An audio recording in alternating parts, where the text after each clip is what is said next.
আর এবার খেলার খবরের দিকে নজর রাখবো। তাসের ঘরের মতো ভেঙে পড়ল ভারতীয় ব্যাটিং। গৌহাটি টেস্টে ভারতের ইনিংস শেষ হলো 201 রানে। দক্ষিণ আফ্রিকা এগিয়ে 288 রানে। ফলো অন না করিয়ে ফের ব্যাটিং এর সিদ্ধান্ত বাবুমার। তাসের ঘরের মতো ভেঙে পড়ল ভারতীয় ব্যাটিং। আমরা জানি যে দ্বিতীয় টেস্ট সিরিজ চলছে গৌহাটিতে এবং সেখানেই কিন্তু ভারতের ইনিংস শেষ হলো 201 রানে। আর বিষয় আরো জানাবেন এখন গৌহাটি থেকে সরাসরি রয়েছেন আমাদের assistant sports editor Joyjyoti Ghosh. জয়দা, আমরা দেখলাম যে গৌহাটিতে যে টেস্ট সিরিজ চলছিল সেখানে ভারতের ইনিংস শেষ হয়েছে একেবারে 201 রানে। তাসের ঘরের মতো ভেঙে পড়লো কিন্তু ভারতীয় ব্যাটিং। একদমই শুভাঙ্গী, দেখো লজ্জার হারের সামনে যদি মিরাকেল না হয় তাহলে আরো একটা লজ্জার হারের সামনে রয়েছে টিম ইন্ডিয়া, এটা বলা বাহুল্য। এবং আজকে যদি প্রথম থেকে ভারতীয় ব্যাটিং তুমি দেখো, একটা ভালো শুরু অবশ্যই যশস্বী জয়সওয়াল করেছিলেন, তবে সেটাকে আরো ক্যাপিটালাইজ করতে পারতেন, সেটা করতে পারেননি। এবং অন্যান্য ব্যাটারদের কথা এটাই বলবো যে টেস্ট খেলার মানসিকতাই বোধহয় তৈরি হয়নি কিছু কিছু ব্যাটারদের। সাই সুদর্শন সুযোগ পেয়েছেন, আশা করা হচ্ছিল এই সুযোগটা এনক্যাশ করবেন, তিনি ব্যর্থ। এবং কিছু কিছু ব্যাটারের শর্ট সিলেকশন, পার্টিকুলারলি বলবো ঋষভ পান্ত, ডেল স্টেন তো বললেন যে ব্রেন ফেড হয়ে গিয়েছিল যখন এই শটটা খেলতে গিয়েছিলেন ঋষভ পান্ত, এবং একই সঙ্গে ধ্রুব জুরেলের শর্ট সিলেকশন। তাই টোটালি ব্যাটিং ব্যর্থতা, এটা বুঝতে হবে। এবং গৌতম গম্ভীর যে এইভাবে ফাটকা খেলছেন বা এইভাবে একটা লটারির মতো খেলছেন, এইভাবে কিন্তু টেস্ট ক্রিকেট হয় না।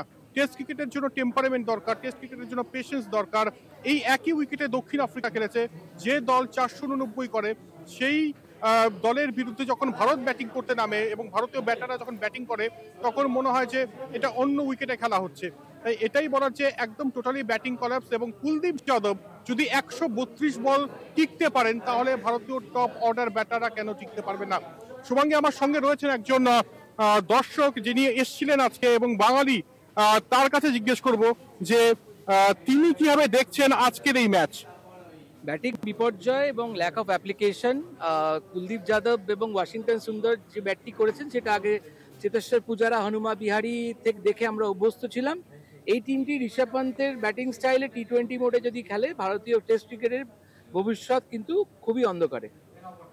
ভারতীয় টেস্টের ভবিষ্যৎ অ্যাটলিস্ট অন্ধকারে। আমি জানি না এই এরপরে ওয়ানডে সিরিজ রয়েছে, এরপরে টি-20 সিরিজ রয়েছে, সেখানে যদি ভারত জিতে যায় তাহলে আবার এটা ঢাকা পড়ে যাবে কিনা।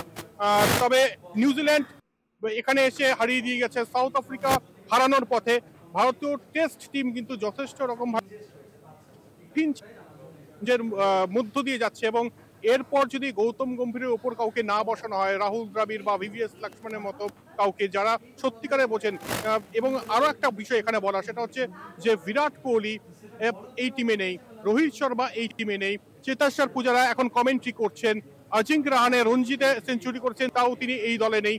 তাই এই যে এত দিগ্গজ ক্রিকেটার যারা রয়েছেন, কিংবদন্তি ক্রিকেটার যারা রয়েছেন, তারা হয় বাধ্য হয়ে রিটায়ারমেন্ট নিয়ে নিয়েছেন টেস্ট ক্রিকেট থেকে, এবং কেউ কেউ মানে ব্রাত্য থেকেছেন। তাই এত সব করে লাভটা কি হলো? আলটিমেটলি ভারতীয় দল 201-এ অল আউট, 288 রানের লিড, 314 রানে এগিয়ে দক্ষিণ আফ্রিকা।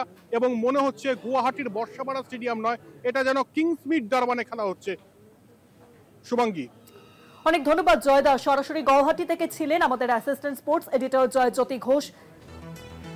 তাসের ঘরের মতো ফের ভেঙে গেল ভারতীয় ব্যাটিং। গৌহাটি টেস্টে ভারতের ইনিংস শেষ হলো 201 রানে। এবং পাশাপাশি আপনাদের জানিয়ে রাখি যে দক্ষিণ আফ্রিকা ফের কিন্তু হারানোর পথে ভারতকে। দ্বিতীয় টেস্ট সিরিজেও এখন যদি কোনো রকম কোনো মিরাকেল না হয় তাহলে কিন্তু কোনোভাবেই সম্ভব নয় ভারতের পক্ষে এই টেস্ট সিরিজ জেতার। কারণ টেস্ট সিরিজ ইতিমধ্যেই কিন্তু হাতছাড়া হয়ে গেছে ভারতের কাছ থেকে। তাসের ঘরের মতো ভেঙে পড়ল ভারতীয় ব্যাটিং।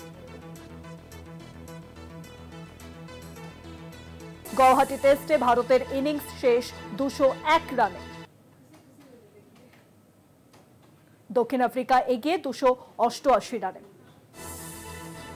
আর এই মুহূর্তে কোনো রকম যদি মিরাকেল না হয় তাহলে কোনোভাবেই কিন্তু ভারতীয় দল তারা কিন্তু কোনোভাবেই এই টেস্ট সিরিজও জিততে পারবেন না, তা একেবারে স্পষ্ট। কারণ দক্ষিণ আফ্রিকা কিন্তু এই মুহূর্তে হারানোর পথে ভারতকে। আমরা ইডেনের টেস্টেও দেখেছি কিভাবে সেই টেস্ট সিরিজ 5 দিনের টেস্ট হওয়ার কথা তা 2.5 দিনের মাথায় শেষ হয়ে যায়, এবং যেই জেতা ম্যাচ সেই জেতা ম্যাচও প্রায় হেরেছিল ভারত, এবং সেই একই ছবি এবার গৌহাটিতে। এবারেও কিন্তু সেখানে ব্যাটিং বিপর্যয়ের ছবি ধরা পড়ল গৌহাটিতে সেখানকার টেস্ট সিরিজেও। দক্ষিণ আফ্রিকা কিন্তু ফের হারাতে চলেছে ভারতকে।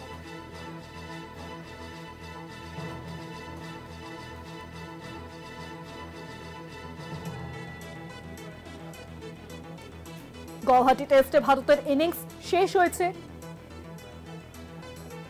201 রানে এবং দক্ষিণ আফ্রিকা এগিয়ে 288 রানে।